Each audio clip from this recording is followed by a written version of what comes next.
নির্বাচন কমিশন বলতেছে যেটা আমার বিষয় না, এটা রিটার্নিং কর্মকর্তার সাথে কথা বলে। রিটার্নিং কর্মকর্তা বলতেছে এটা আমাদের বিষয় না, এটা প্রিজাইডিং অফিসার যা বলবে আমরা তাই করব।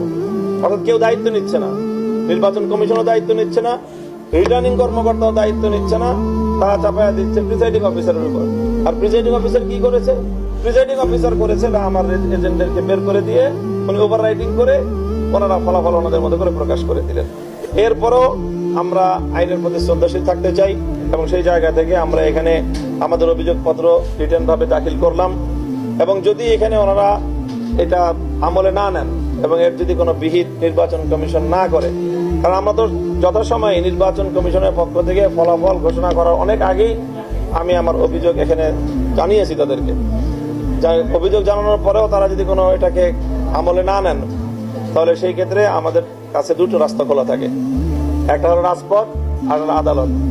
তো আদালতে তো আরো পরের প্রশ্ন, কারণ এই গেজেট প্রকাশ করার প্রেক্ষিতে আরো কার্যক্রম হবে, আদালত খুলবে, তারপরে সেই আদালতের মাধ্যমে পরবর্তী যে পদক্ষেপ নেওয়ার। আদালত বন্ধ থাকা অবস্থায় নির্বাচন করে সবকিছু করে গেজেট প্রকাশ করে এখন ওনারা আমাদের জন্য রাস্তা যদি বন্ধ করে দিতে চায়, তাহলে আমাদের কাছে রাজপথ ছাড়া বিকল্প কোনো পথ থাকবে না এবং হয়তো সেক্ষেত্রে আমাদেরকে বাধ্য হয়েই মাঠে নামতে হতে পারে।